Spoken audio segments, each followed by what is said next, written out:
You know that one game that made millions and was developed by just one person? You know, the one that was their first game and which they probably finished in like 2 days. We all dream of having made Minecraft, Stardew Valley or some other game that was insanely popular. While fantasizing about this can be fun, it is often detrimental to yourself. There is a saying, comparison is the thief of joy, which is attributed to the late US President Theodore Roosevelt. It is a pleasantly formed sentence saying that comparing yourself to others is a great way to diminish your own successes. When you compare your achievements to the achievements of others, you are doing yourself a disservice on many levels.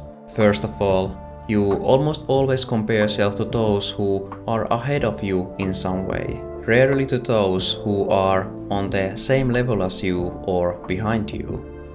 Well, everyone aspires to be greater, right? Right, but when you do comparisons like this, you are creating an unwinnable situation for yourself, where the only outcome is negativity towards your own circumstances. Secondly, you do not know the other person's journey. When you hear about success stories, you usually focus on just the most exciting part, the moment of success. It's easy to disregard the journey that led to that other person's moment of success. All the decisions they made, all the advantages and disadvantages they had, all the legwork they did and all the struggles they went through. None of that is visible when you look just at the moment of success. It could of course be that they just got lucky. Well, most likely not. You should not attribute much to luck, and actually, getting lucky could be considered a skill of its own. More on that in just a few moments. Comparing yourself to others is natural, but the natural way to compare is faulty. It is detrimental to you. You need to learn how to compare in a way that is beneficial to you. If you are able to do that, comparison can actually be a very valuable tool. Rather than comparing the outcomes, the successes and failures, focus on the journeys that led to those outcomes. If you released a game and it failed, was the fault in direction or execution? What should you have done differently? With other people's successes, analyze what made it possible for those successes to occur. What enabled them? Was it a fresh idea, great marketing, or something else? Most likely a combination of many things, as it usually is. Once you have figured out the variables that contributed to success, further ponder if that success could be repeated and if you're able to steer yourself towards that direction by adjusting your variables to be more similar to the variables that led to success. In practice, maybe that's trying to come up with a more marketable idea. Maybe it's focusing on a specific niche audience, or maybe something completely different. You need to try and block any negative emotional reactions you might get from hearing about others' success, and instead analyze it as a logical puzzle. What were the important variables and what can you learn? Easier said than done, I know, but I think this is again one of those things that you can become better at as soon as you realize what you should aim for. And hey, I am not perfect myself either, and I still have lots to improve in this regard. That is actually what inspired me to make this video in the first place. I have been lucky to achieve a comfortable level of success with my first game, but that is not enough to satisfy the side of me that yearns for more success and more security in this volatile industry. There's a saying in my language that can be translated as "your hunger grows as you eat."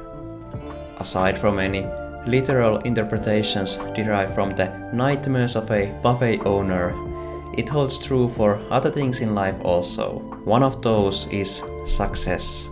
As you reach a certain level of success, it is hard, I would say even abnormal to stay content with that level of success for any longer period of time. Sooner or later, you start gazing at the stars above you, wondering how to reach them. We as human beings are not very good at being content. This feature is great for productivity, but not so good for our mental health. When I read about the success of others, a part of me is happy for them and inspired by the level of success an indie developer can achieve. But there is also a part of me that conjures up negativity. Why didn't I make a game like that? Why am I wasting time by working on something that is so unlike this successful game? And so on. These are the questions that come to my mind as a result of an emotional reaction. I can even bring up a recent example. Maybe you heard about the upcoming indie horror game called Choo, Charles, and how Gavin, the 20-year-old solo developer of this game, was able to get almost 100,000 wishlists for his game in just 2 weeks when the game's trailer went viral. All this just 2 months into the development of the game. I found what Gavin achieved very impressive and inspiring. But on the flip side, I also started getting those negative thoughts again. Why didn't I come up with a similar idea? Why am I not working on a game with better chances for virality? Hindsight feeds negative feelings like this, and any sentence starting with "if only I" starts sounding deceptively convincing. But in actuality, there is no guarantee that any of us would have done anything differently if we had heard Gavin's idea before. You probably would not have thought it could get almost 100,000 wishlists in just 2 weeks. But now, after seeing Gavin's success, it makes perfect sense. A horror game with a twisted version of a children's cartoon character as the villain. Heck yeah, corrupting childhood memories has been a popular trend on the internet for a while now, so it makes perfect sense that the same concept in a game format has all the ingredients for virality. There have also been other successful games with a somewhat similar gist, but as far as I know, never with a childhood cartoon-inspired villain as the main focus. What helped me overcome the negative thoughts was ignoring the emotional response and realizing that Gavin's success is the success of all indie game developers. It reaffirms what is possible even if you are going at it alone as a solo developer. We now also have another example of success to study and possibly emulate. The exact same formula probably won't work twice, but some variation of it very well might. I'm sure that in the near future we will see many new games pop up that are inspired by Gavin's success. Earlier I mentioned how you should not attribute much to luck. Why is that? Well, luck is just a combination of countless known and unknown variables. Some of them you can control, most of them you cannot. You need to focus on the known variables that you can control. If you feel like someone got lucky with their success, try to analyze how they enabled that to happen and how they capitalized on it. Remember that before you can get lucky, you need to put yourself in a position where you actually can get lucky. In essence, you need to make your own luck.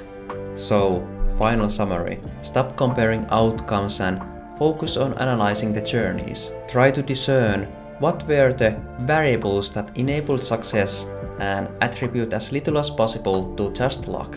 Hey, if you enjoyed this video and want to see more like it, I would love to have you as a subscriber. Oh, and as a favor, I would also appreciate if you wishlist my game, so I'm one wishlist closer to Gavin's formidable fortress of wishlists.